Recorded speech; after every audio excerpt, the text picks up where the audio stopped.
우리는 누가복음의 그 말씀을 순서대로 바라보면서 하나님께서 우리 예수님을 통해서 이루시는 놀라운 구원 역사에 대해서 함께 이 시간 살펴보고 있습니다. 우리는 지난번 설교 그 말씀을 통해서 영생을 얻는 길이 무엇인가 라고 묻는 그 율법교사의 질문에 대해 대답하신 예수님의 답변, 그리고 그 예수님이 그 의미를 이해시켜 주시기 위해서 말씀하셨던 비유, 사마리아인의 비유에 대해서 들었습니다.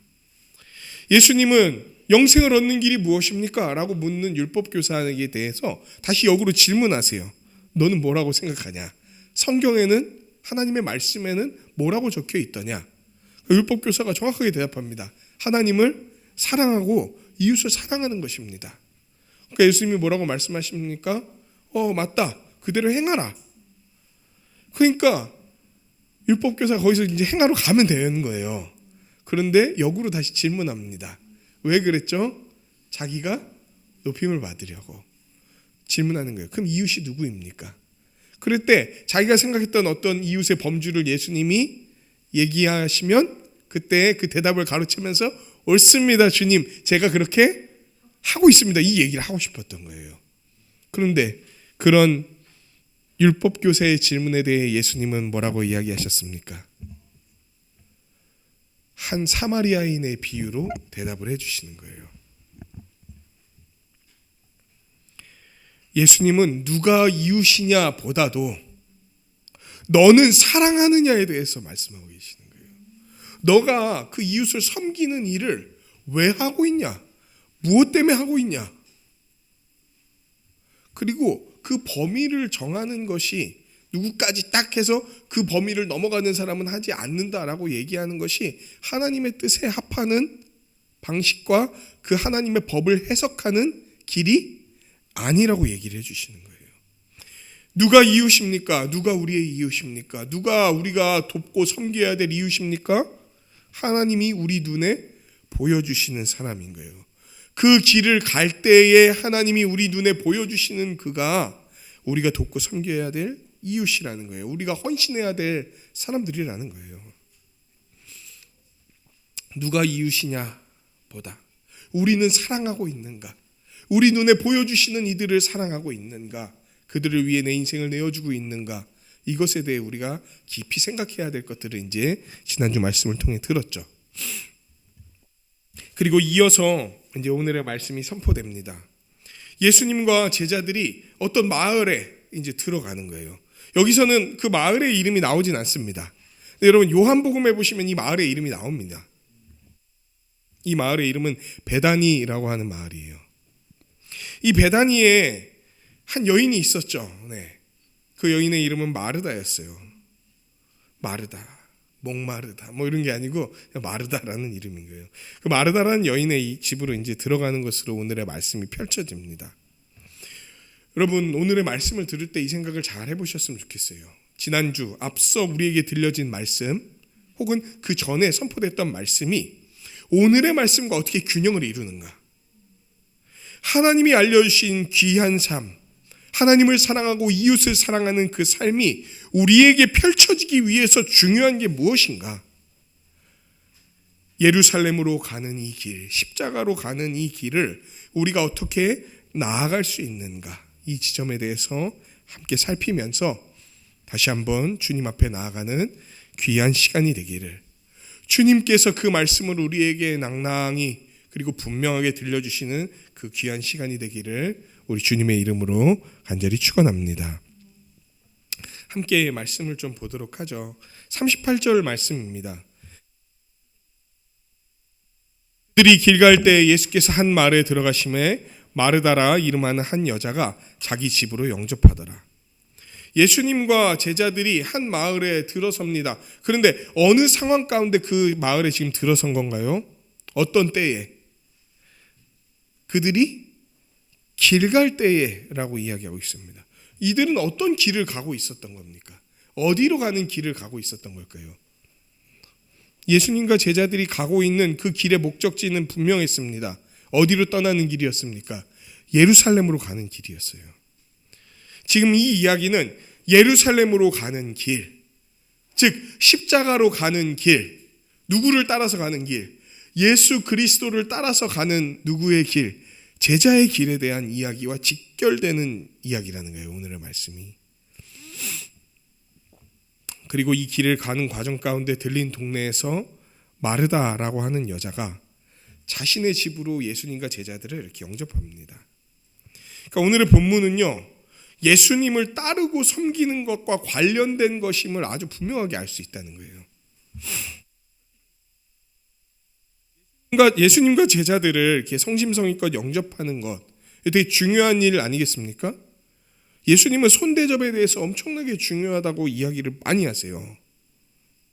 또 제자들을 보내실 때 이런 이야기 하셨던 거 혹시 기억하십니까?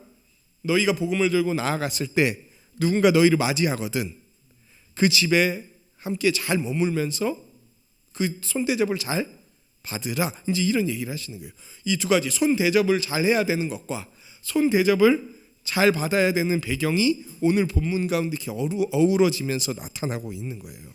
그러니까 마르다가 지금 자기의 집에 온 귀한 손님을 맞이하는 것은 어떤 일입니까? 아주 중요하고 마땅한 일인 거예요. 그리고 당연히 이 일들을 해야 되는 겁니다. 그리고 마르다는 실제로 이 일을 하기 위해서 온갖 노력을 다하고 있습니다.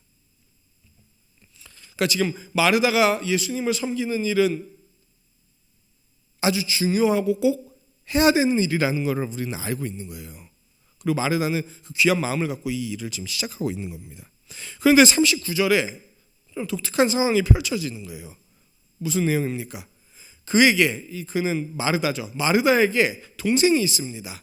그 동생의 이름은 마리아였어요. 예수님의 어머니 마리아가 아닌 마르다의 동생 마리아인 거죠. 이 마리아라는 동생이 있는데 지금 마르다는 뭐 하고 있나요? 예수님이 오셨으니까 막 접대하려고 음식 만들고 막 자리 치우고 막 이런 걸 하고 있단 말이에요. 근데 마리아는 뭐 하고 있습니까? 지금 자기 언니가 바쁘게 돌아다니고 있는 와중에 마리아가 하고 있는 일은 주의 발치에 앉아서 그의 말씀을 듣는 거였어요. 여러분, 어떤 사람의 발치에 앉는다, 당시 배경에서 어떤 사람의 발 앞에 앉는다라는 말은요, 어떤 의미냐면요, 그와 함께 공부한다 내지는 그 사람의 제자가 된다는 이야기입니다. 그래서 예를 들어서 성경에 바울 있지 않습니까? 사도 바울이 자기의 옛 과거를 설명할 때 이런 표현을 써요. 나는 예루살렘의 당대 최고의 랍비 선생인 가말리엘의 발치에서 자랐다, 이런 표현을 자기에게 씁니다. 무슨 얘기입니까? 나는 가말리엘이라고 하는 스승의 아래에서 수학했다, 그의 제자였다, 이제 이 얘기를 하고 있는 거죠. 가말리엘은 우리로 치면은 카이스트 같은 겁니다. 그러니까 최고의 학문과 공부를 받았다는 거예요. 그러니까 지금 마리아가 예수님의 발치에 앉았다는 것은 그냥 뭐 발 근처에 앉아 있다 뭐 이런 얘기가 아니라 그 예수님의 말씀을 듣고 청종하는 제자의 모습으로 있다는 거예요. 그런데 이 모습은 되게 생경한 모습이었고 낯선 모습이고 어울리지 않는 모습이었어요. 그 고대 사회에서는. 왜 그러냐면 남자의 공간과 여자의 공간이 달랐습니다. 고대 사회에서는. 이들은 서로 분리되어 있어요. 여러분, 창세기에서도 보면은 아브라함의 텐트와 사라의 텐트가 나눠져 있습니다. 그러면 여자들은 언제 남자와 함께 있을 수 있냐? 섬길 때, 밥상 들고 들어갈 때, 청소할 때, 그리고 뭐 잠자리, 그 아내가 남편과 잠자리 할 때, 뭐 이럴 때 외에는 여자와 남자의 공간은 분리되어 있어요. 옛날 조선시대에도 그랬죠. 이렇게 남자와 여성의 공간이 분리되어 있지 않았습니까? 그러니까 남자와 여자는 보통 집에서도 서로 섞이지 않았어요. 그냥 남자 시중을 들고 나면 어떻게 해야 됩니까? 다시 그들이 거하는 공간으로 물러나면 되는 거예요. 근데 마리아는 뭐 하고 있는 거냐면 남성들이 있어야 되는 그 공간에 예수님의 발치에 앉아서 그 당시의 문화에서 할 수 없다고 여겨지는 일을 하고 있는 거예요. 예수님을 스승으로 모신 채. 당시의 랍비들은 여자 제자들을 둔 적이 없어요. 남자 제자들밖에 없단 말이에요. 그런데 마리아는 그분의 발치에 앉아서 예수님을 스승으로 모신 채 그 말씀을 굳게 잡고 믿기 위해서 행하고 있었다는 거예요. 열심히 일하다가 부엌에서 막 일하다가 잠깐 그 예수님이 있는 공간을 마르다가 봤는데 거기에 지금 누가 있습니까? 마리아가 있는 거예요. 마르다는 예수님을 모시기 위해서 아주 분주했어요. 그러던 도중 동생의 모습을 보고서는 예수님께 요청을 합니다. 그게 40절 말씀인 거죠. 마르다는 준비하는 일이 많았다 이렇게 이야기를 합니다. 여기서 준비하는 일이 많다라는 말을 원문으로 좀 더 보자면은 많은 섬김이라는 말이에요. 그러니까 지금 마르다는 섬기기 위해서 준비하는 게 되게 많았다는 거예요. 귀빈이 왔으니 막 음식 내야죠. 뭐 할 게 얼마나 많겠습니까? 또 예수님만 온 게 아니고 예수님의 일단 제일 가까운 제자들만 해도 12명이에요. 그러니까 그 사람들을 일일이 다 섬기고 하려면 해야 될 일이, 그리고 아시죠? 옛날에 모르실 수도 있지만 고대 이스라엘은 손님이 오면 뭐부터 섬겨야 되는지 아십니까? 깨끗한 물을 떠갖고 와야 돼요. 그래서 그들이 손과 발을 씻을 수 있도록 준비 다 해야 되고 수건 다 드려야 되고, 그들이 또 이렇게 옆으로 눕거나 쉴 수 있는 장소들을 또 다 세팅해 놔야 되고, 또 음식 준비해야지, 마련해야지, 그 내와야지, 막 이것들을 다 해야 된단 말이에요. 바빠요. 하지만 이렇게 바쁘게 누군가를 섬기려고 하는 일 자체는, 특히 이거 지금 누구 섬기는 겁니까? 예수님 섬기는 일은 너무 귀한 거죠. 근데 문제는 뭐였냐면 섬김이 문제가 아닌 거예요. 문제는 뭐였냐면 손님의 시중을 드는 것과 관련된 여러 일들이 마르다의 마음을 분주하게 만들었다는 거예요. 여기서 분주하다라는 말의 또 다른 의미는 뭐냐면 떠나게 만들었다 이런 의미예요. 뭔가 마르다가 분주하게 섬기는 일들 가운데 어떤 일이 벌어졌냐면 무엇인가로부터 떠나는 일이 발생했다는 거예요. 마르다는 분명히 중요한 일을 하고 있었습니다. 섬기는 일을 하고 있었어요. 그런데 그 섬기는 일 가운데 어떤 것으로부터 마음이 떠나고 있었습니다. 중요한 걸 놓치고 있었다는 거예요. 게다가 마르다는 어떤 행동을 하냐면 예수님을 지금 누구라고 부릅니까? 마르다가 예수께 나아가 이르되, 40절에 보면 주여 이렇게 얘기하죠. 마르다가 주여, 예수님을 주님이라고 부르고 있는 거예요. 근데 그러고 나서 하는 마르다의 말이 어떤 건지 아십니까? 예수님을 훈계하는 거예요. 주라고 얘기해 놓고 예수님을 훈계합니다. 마르다의 관점에서 볼 때 동생 마리아는 올바른 곳에 있지 않는 사회적 관점을 어기고 있었어요. 남성들의 거처에 있으니까.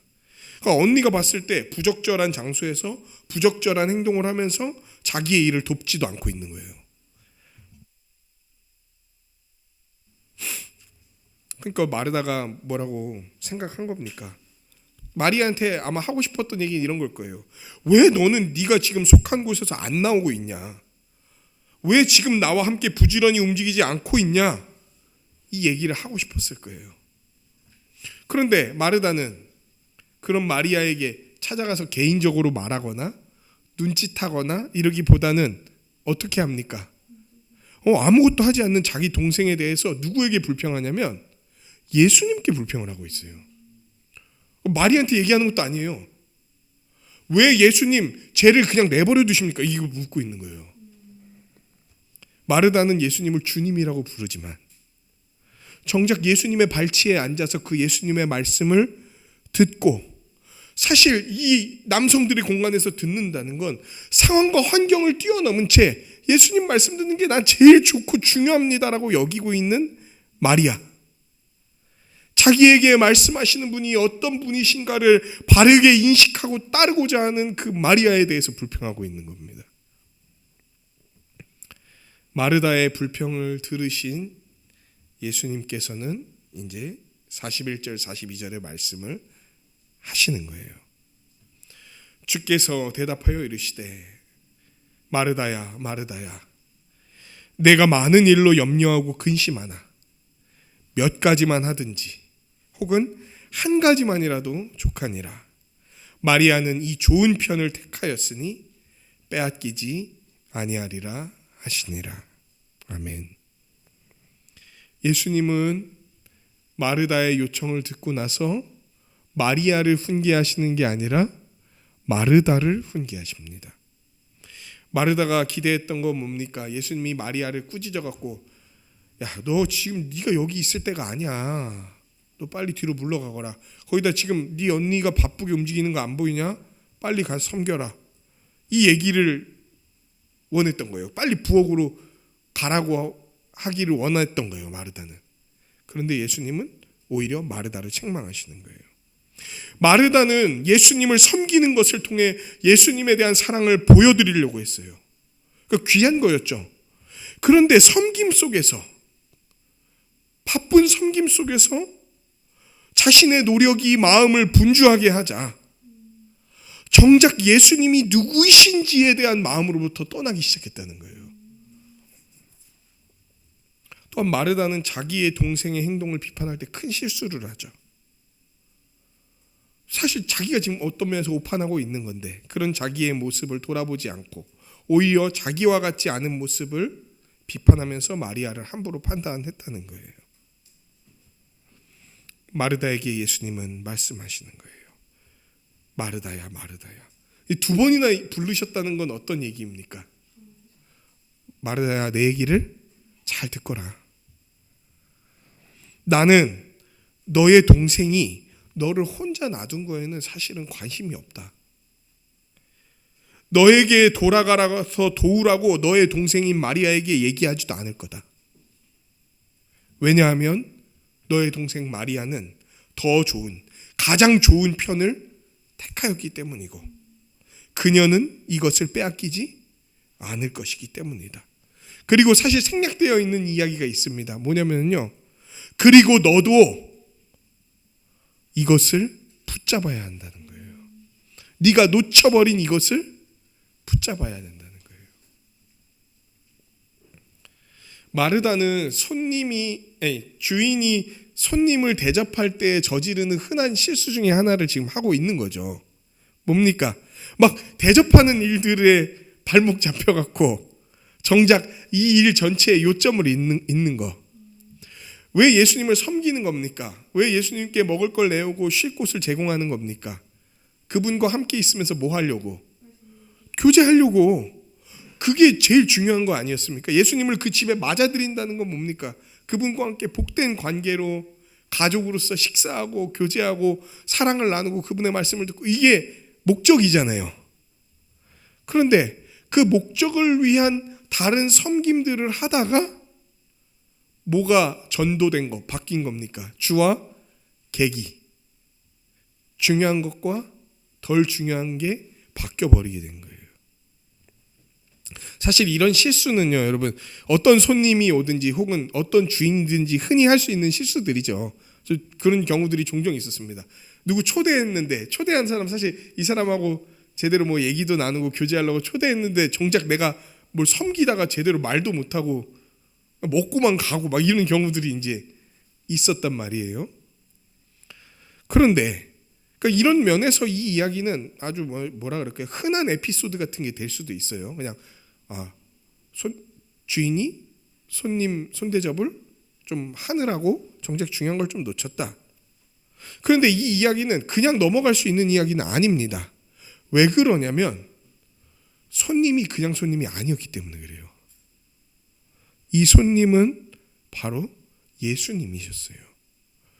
우리를 완전히 붙드셔서 구원의 길로 나아가게 하시고 함께 예루살렘으로 가는 길, 그 십자가의 길, 제자의 길을 걷게 하시는 예수님을 어떻게 맞이하느냐와 관련이 된 내용이었기 때문에 마르다는 이런 실수를 해서는 안 되는 거였단 말이에요. 마르다는 모든 핵심 가운데 절대로 놓치지 말아야 되는 그 핵심을 놓치는 위험에 처하게 되는 거예요.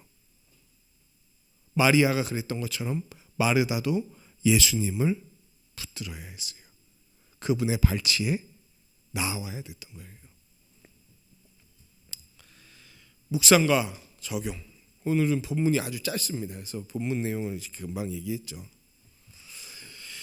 먼저 오늘의 본문은 앞의 본문과 잘 연결해서 이해할 때 오늘의 본문이 되게 뜬금없는 얘기가 아니라는 사실을 잘 알 수 있습니다. 혹시 이런 걸 전혀 생각을 안 하면요, 갑자기 오늘 본문은 좀 10장에서 뜬금없는 얘기처럼 등장하는 거예요. 마르다 마리아 얘기는. 근데 이건 뜬금없는 얘기가 아닙니다. 앞선 본문들, 전 문맥이라고 하죠. 이 내용들을 잘 생각할 때, 그리고 연결 지을 때 오늘의 본문을, 그리고 앞의 본문들을 오해 없이 예수님이 말씀하시고자 하는 대로 이해할 수 있다는 거예요. 여러분, 이 본문의 전 문맥에서 어떤 이야기들이 있었습니까? 거기서 나왔던 중요한 이야기 중에 이런 게 있었어요. 제자들에게 너네가 얼마나 복이 있는지 아냐? 이런 얘기를 예수님이 하세요. 왜 제자들을 보고 복이 있다고 예수님이 말씀하셨습니까? 예수님이 이렇게 말씀하십니다. 내가 너희에게 말하노니 많은 선지자와 임금이 너희가 보는 바를 보고자 하였으되, 장군들 막 임금들이 너희가 보고자 하는 바를 보고자 했으되 보지 못했고, 너희가 지금 듣고 있는 바를 듣고자 했으되 그들은 듣지 못했다. 무슨 얘기예요? 왜 제자들이 복이 있다고 얘기하는 겁니까? 지금 그들이 듣고 보고 함께하는 분이 역사상 가장 큰 특권을 지녔던 사람에게 주어진 복을 훨씬 능가하는 일이었기 때문인 거예요. 역사상 가장 복을 받았다고 여겨지는 사람이 누군지 아십니까? 이 세상 역사에서 가장 복을 받았다고 여겨지는 사람, 성경에 나오는 사람입니다. 구약 성경에 솔로몬이에요. 솔로몬. 최고의 부, 최고의 권력, 최고의 위치, 최고의 존경, 최고의 지혜, 이거 다 갖고 있는 사람이 누구냐면 솔로몬입니다. 솔로몬.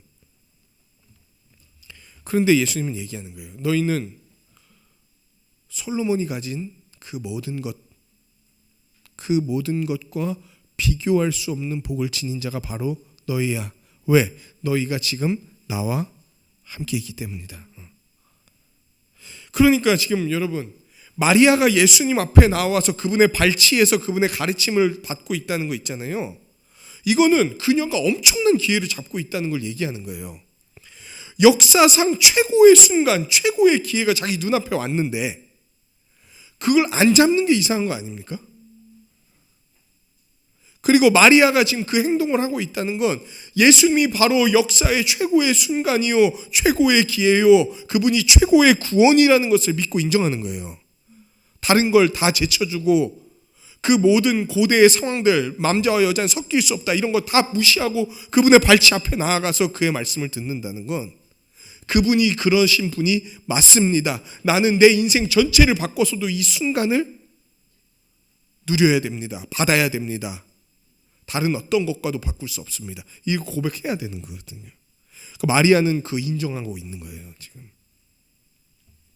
근데 여러분, 누가는, 이 누가복음을 쓴 누가는, 성령의 감동으로 쓴 누가는 지금 이 오늘의 본문 이야기를 10장, 누가복음 10장의 제일 마지막에 위치를 시키고 있습니다. 왜 그럴 걸까요? 왜 그런 걸까요? 사마리아인 비유 다음에 바로 이게 나와요. 그러니까 지금 앞에서 너희는 복되다 이 얘기를 하세요. 나와 함께 있기 때문에 복되다. 그러면서 그 뒤에 내용이 그런 복된 나와 함께 있다는 것은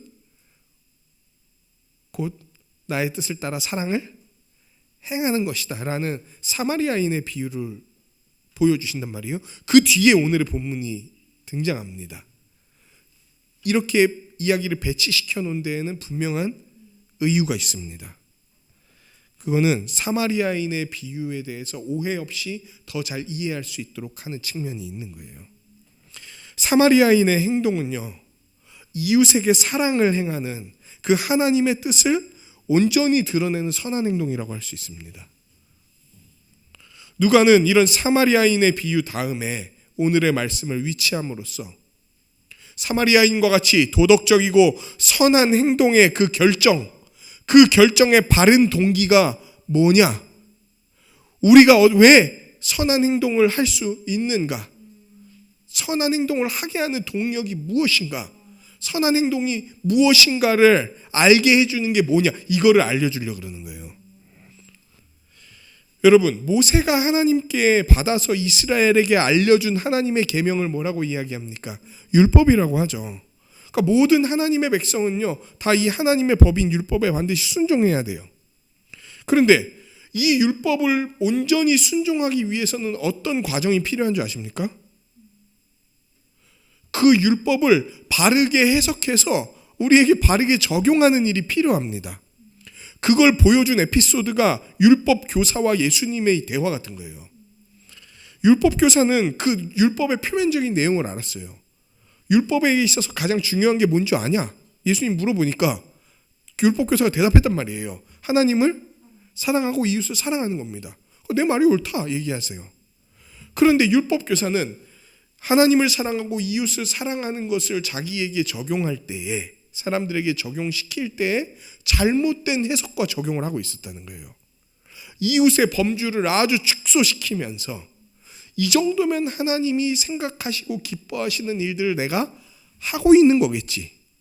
그리고 이 일들을 행할 때의 목적 자체가 사랑이 아니라 내가 사랑하는 이유는 나를 높이기 위한 것이라는 해석 가운데 이 일들을 하고 있었던 거예요.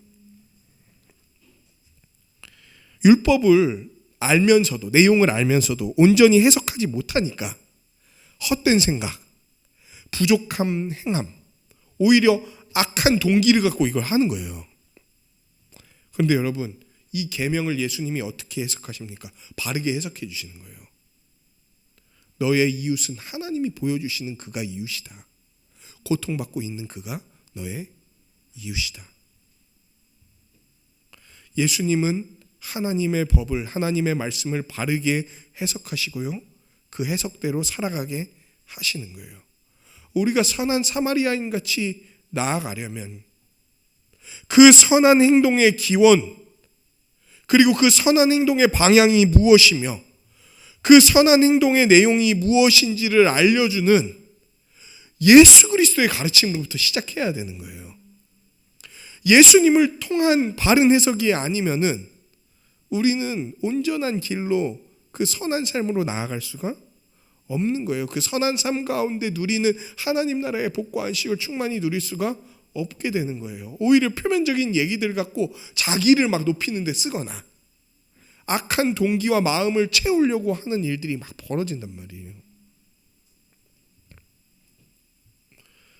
예수님을 거친 바른 해석이 우리의 삶을 좌우한단 말입니다. 그러면 그럼 예수님의 말씀을 듣는 게 섬기는 것보다 더 중요하구나. 역시 섬김과 행함보다는 말씀이 더 중요해. 지금 예수님이 그 얘기를 하시는 걸까요? 아니에요. 예수님 이 전에 이야기 속에서 여러분 바리새인이 예수님을 소홀히 대접했던 얘기 듣지 않았습니까? 그때 예수님이 어떻게 하셨습니까? 호되게 혼내세요.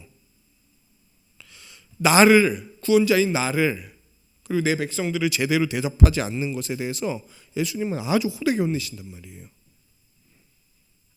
그러므로 예수님이 마르다를 꾸짖은 것은 마르다가 섬기는 이 일 있잖아요. 이 중요한 일을 잘 해내고자 애쓰는 거에 대해서 꾸짖으신 게 아닌 거예요. 섬기는 건 너무 귀한 일입니다. 그럼 예수님이 꾸짖으시는 건 뭡니까? 이게 이제 두 번째 적용인 거예요. 그럼 문제는 뭐냐? 문제는 뭐냐면 이 이야기의 흐름 속에서 우리가 놓치기 쉬운 부분이 뭐냐면 분주함 때문에 섬기는 어떤 행동들 가운데에 우선순위를 잃어버리는 것을 조심해야 된다는 거예요. 마르다가 꾸지름을 들은 것은 분주하게 일한 것 때문이 아니라 이 일을 하다가 조바심을 내고 불평하면서 정작 중요한 것으로부터 떠나버렸기 때문입니다. 정말 마르다는 잘하고 싶었어요. 이 중요한 일을 제대로 해내고 싶었다고요. 예수님 잘 섬기고 싶었어요. 그러다가 더 중요한 일을 무시할 위험에 처하게 된 거예요. 중요한 것은 무엇입니까? 주님을 영접하고 그 주님으로부터 배우는 것, 이 두 개가 항상 같이 가야 된다는 거예요. 그리고 마르다는 무엇이 좋은 것인지, 가장 좋은 것인지 분별하기 위해서 지식과 총명이 필요했습니다. 누가는 분명히 이야기합니다. 하나님을 사랑하고 이웃을 사랑하는 게 하나님의 뜻이다. 그런데 그 일을 위해서 필요한 것은 뭐냐면 예수의 말씀, 예수님의 말씀과 그분의 바른 해석을 들어야 된다는 거예요. 듣는다는 것은 행하는 것의 전제 조건입니다. 더 중요하다가 아니라 이게 우선이 돼야 된다는 거예요. 듣는 것이 우선돼야 되고 행동은 그럼 뭐냐? 잘 들었다는 것의 증거인 거예요. 두 개 다 중요합니다. 듣고 행동이 없으면 어떤 믿음입니까? 야고보서에서 말한 죽은 믿음, 거짓된 믿음인 거예요. 하지만 살아있는 믿음, 생생한 믿음을 위해서 필요한 건 뭐냐면 그분의 발치에 앉아서 그분의 말씀을 듣는 거예요. 예수님께서 말씀하십니다. 한 가지만이라도 족하니라. 이거는 무슨 얘기입니까? 하나님의 말씀인 예수님의 말씀을 듣는 게 그 한 가지다. 그 중요한 것이다라고 얘기하는 거예요. 마리아는 사회적 관점에도 불구하고 올바른 선택을 한 거예요. 듣는 것이 행하는 것보다 우월하다는 얘기가 아니라 듣는 것으로부터 우리의 모든 삶이 출발한다는 겁니다. 우리가 행해야 될 것은 예수님이 가르치시는 것, 그 모든 행함 이전에 우리에게 이루어져야 될 것은 그 가르치시는 예수님의 말씀을 듣는 것인 거예요. 우리의 많은 선한 섬김들이 있을 겁니다. 예수님을 따라간다는 것은요, 여러분 자기 인생을 내어주는 거잖아요. 하나님을 위해 내 인생을 바치고 드리는 것, 내 에너지, 시간 이런 것들, 삶을 드리는 것. 동시에 그 하나님의 형상대로 이루어진 나의 이웃과 지체들과 하나님이 보여주시는 사람들을 귀한 마음과 태도로 섬기는 것. 이게 우리 주님이 보여주신, 알려주신 하나님의 뜻 아닙니까? 그 가운데 하늘나라의 복을 함께 누리도록 하는 게 하나님의 뜻 아닙니까? 그런데 그 선한 섬김 속에서도 여러분 이제 그 선한 섬김의 삶으로 막 살려면요 되게 바빠질 거예요. 그동안 자기를 위해 중심으로 살았던 바쁜 삶을 떠나 이제 하나님과 이웃을 위한 바쁜 삶으로 여러분은 돌아서게 될 겁니다. 그런데 그 바쁜 섬김 속에서도 절대 놓치지 말아야 될 것은 바로 이것입니다. 내가 이거 잘 섬기고 있다라는 생각이 아니라 나는 왜 이 섬김을 해야 하는가? 그리고 나의 섬김과 예수님이 어떤 관련이 있는가? 예수님은 나의 섬김에 대해서 뭐라고 말씀하시는가? 이걸 붙들어야 된다는 거예요. 막 섬기다 보면 그 섬김 자체에 포커스가 다 맞춰지게 될 수도 있습니다. 뭐 해야 되지? 뭐 해야 되지? 어떻게 해야 되지?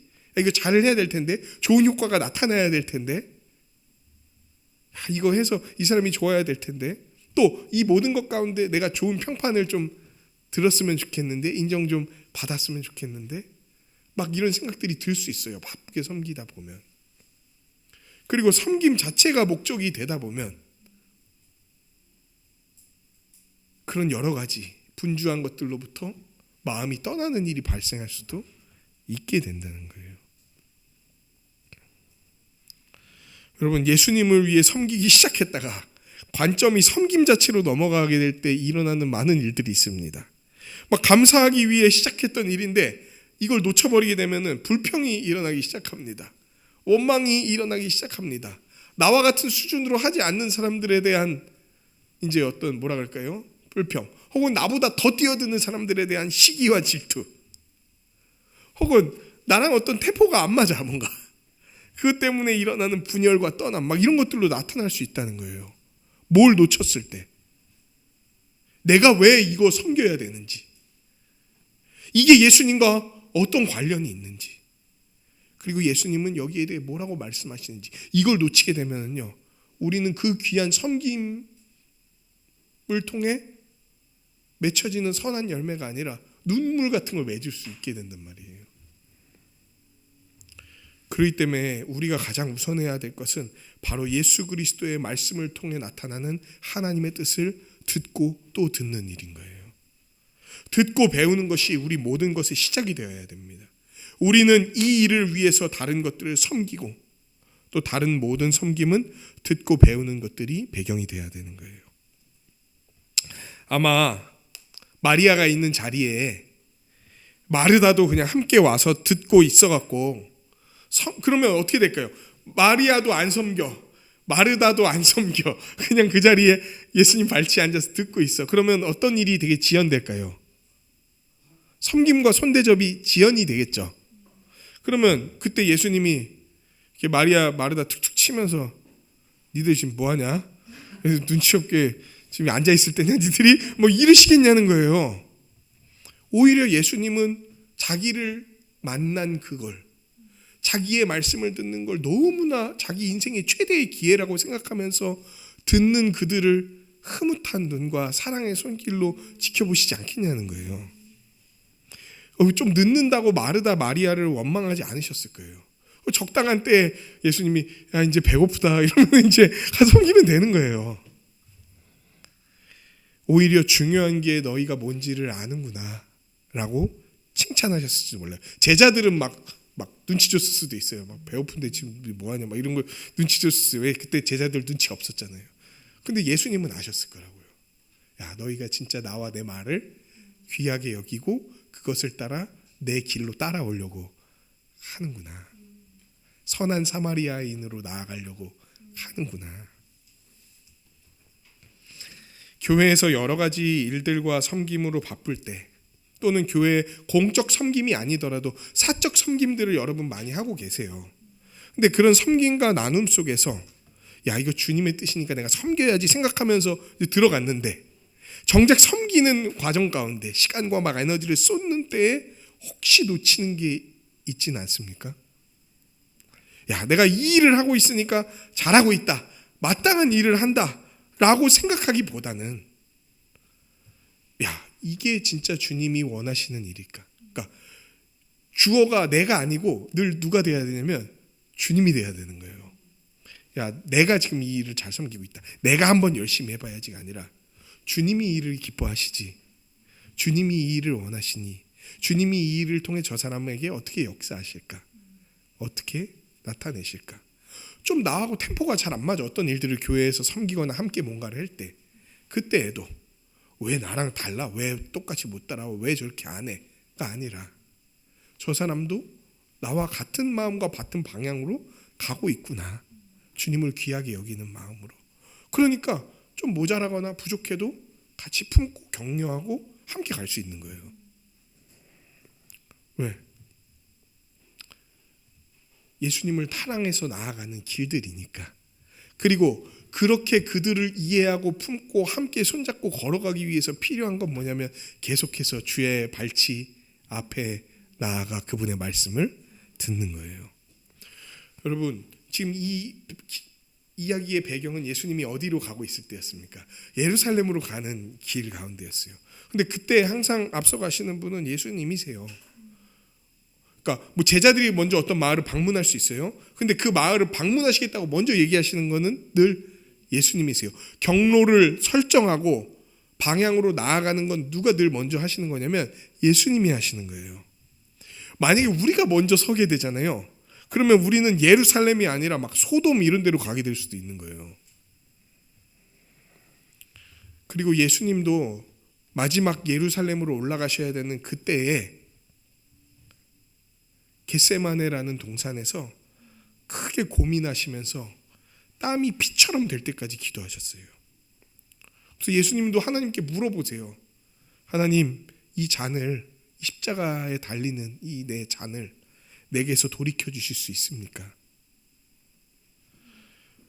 지금 십자가 앞에서 고통스러운 그 선택의 기로에 놓여 있는 거거든요, 예수님도.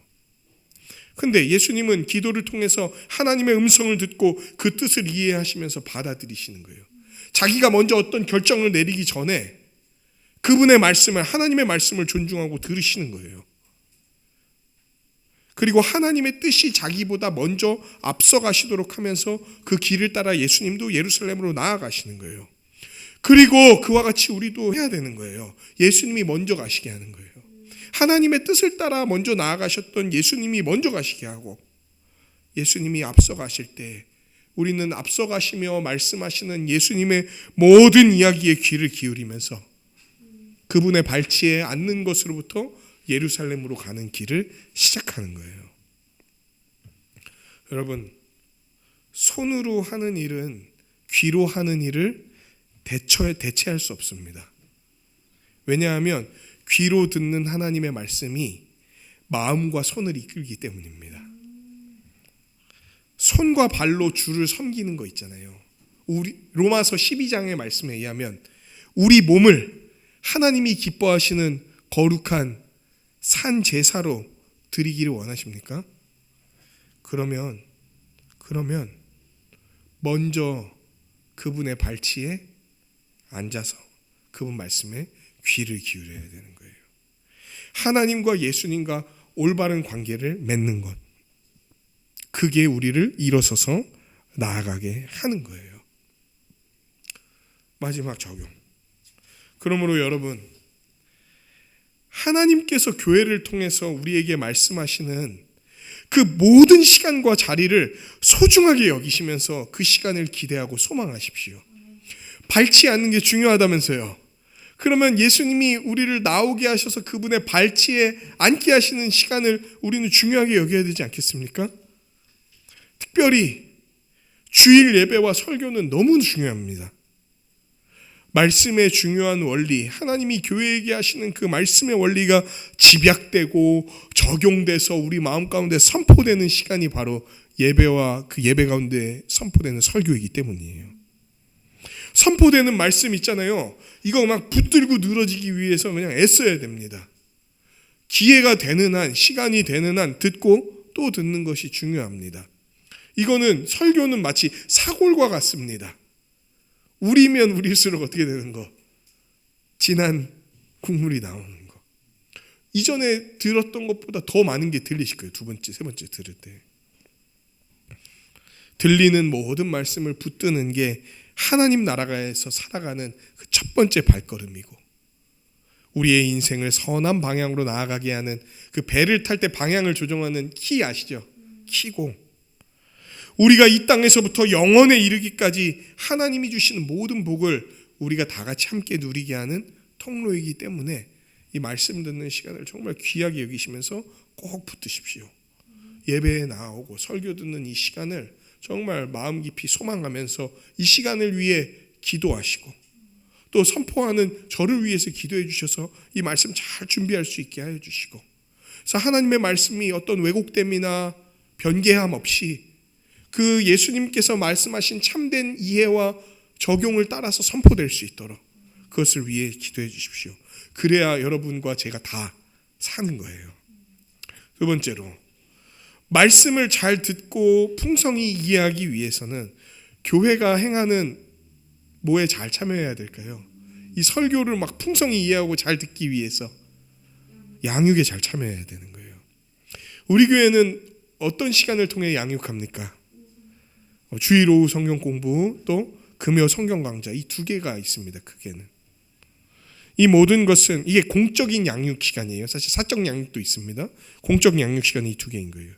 이 모든 것은 하나님의 말씀을 바르게 이해하고 더 풍성히 알아가고 온전히 적용하기 위한 배경을 형성하는, 하나님의 명을 따라서 교회가 이 땅에서 적용하며 행하는 양육 과정인 거예요. 하나님께서 성경에 주일 오후 성경 공부를 해라, 금요 성경 강좌를 해라, 이렇게 말씀하시진 않았어요. 그렇죠? 하지만 하나님이 말씀하신 건 뭡니까? 공적으로 사적으로 모일 때마다 양육해라예요. 양육해라. 그러면 우리는 이 21세기를 살아가는 주 5일이라는 이 시대, 혹은 6일이라는 이 시대에 어떻게 양육의 과정을 밟을 수 있을까 고민하면서 주의 말씀을 잘 배우기 위해 고안해낸 것이 이 두 개인 거예요. 여러분, 이렇게 교회가 하나님의 말씀의 원리에서 주님의 지도를 따라 만들어내는 이것들을 잘 참여해야 됩니다. 그리고 양육에 잘 참여한 분들은 아실 거예요. 자기가 배우면 배울수록 어떤 일이 벌어진다는 거예요. 예, 지금 제가 이 말을 하려고 그랬는데 막 말씀해 주셨네요. 내가 배우는 게 늘어나면 늘어갈수록, 이 이해가 깊어지면 깊어질수록 제가 한 한마디 어떤 설교, 하나님의 말씀이 선포되는 그 한마디의 깊이가 어떤 건지를 제가 일일이 다 설명하지 않아도 훨씬 듣는 그 순간 쫙 이해하면서 들어가는 거예요. 하나님께서 평강을 주실 겁니다. 이런 한마디인데 그 평강이 뭔지, 어디로부터 오는지, 그것 때문에 지금 내가 처한 상황에서 하나님이 나를 어떻게 이끌고 가실지, 막 이런 거를 순식간에 생각하게 되는 거예요. 선포되는 말은 한마디인데 깊이가 막 이런 거예요. 그게 어디로부터 오냐면 우리의 양육 시간으로부터 옵니다. 그러니까 여러분, 양육 시간을 절대로 우습게 여기면 안 됩니다. 그거 막 함부로 빠지면 안 됩니다. 놓친 게 있으면 어떻게든 따라가려고 애써야 됩니다. 왜? 그래야 우리가 다 삽니다. 설교도 그렇고요, 양육도 그렇고, 여러분을 괴롭히거나 힘들게 하거나 안 그래도 바쁘신 분들을 더 바쁘게 만들려는 목적이 없습니다. 여기에 있는 목적은 단 하나입니다.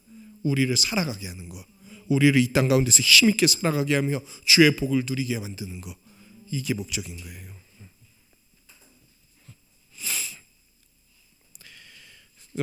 세 번째로, 지금 세 번째 적용해서 안에서 세 번째인 거죠.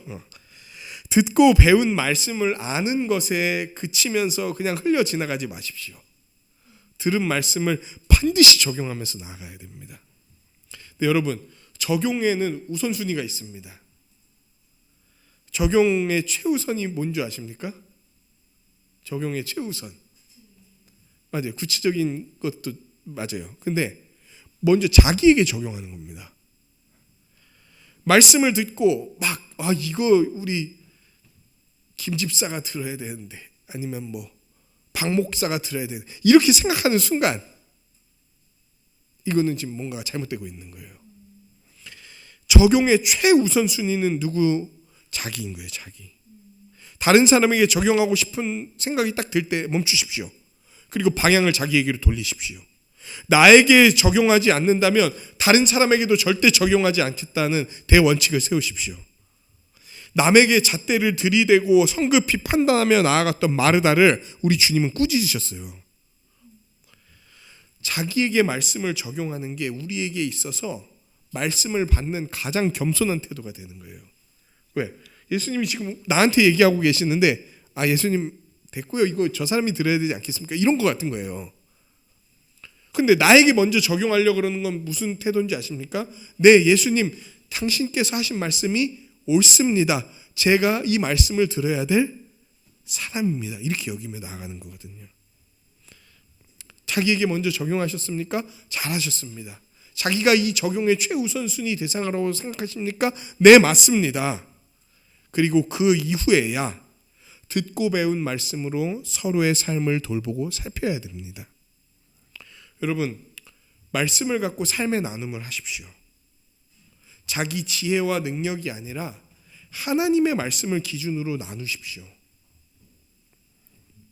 안 그러면 이제 계속 이런 게 돼요.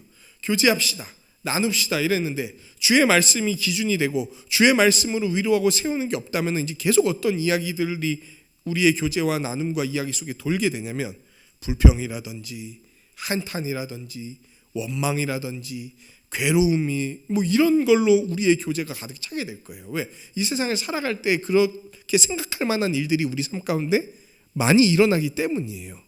근데 그걸 털어놓고 얘기하는 걸로만 우리의 교제를 끝낸다면 그거는 어디 안에서 이루어지는 교제가 아니냐면 말씀 안에서 이루어지는 교제가 아닐 수도 있어요. 네, 이런 이야기를 그럼 할 수 없냐? 우리는 진실하게 내 이야기를 그럼 하지 말아야 되냐? 그런 거 아니에요.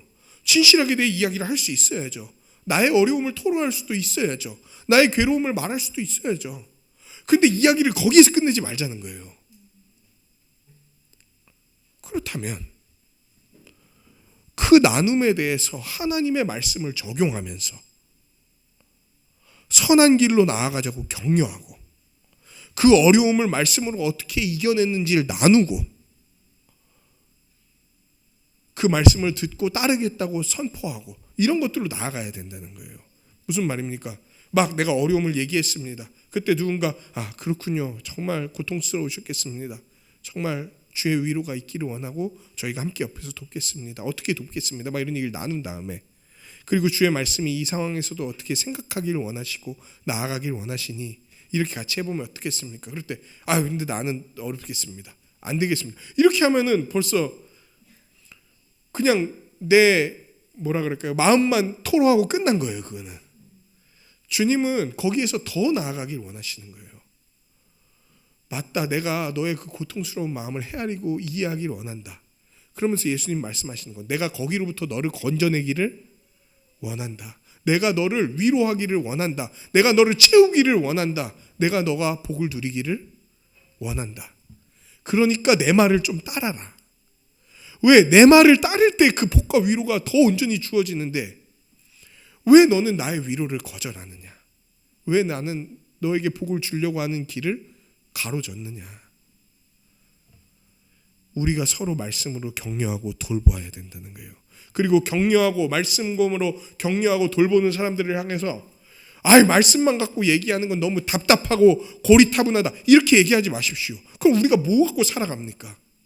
우리가 무엇을 기준으로 살아갑니까?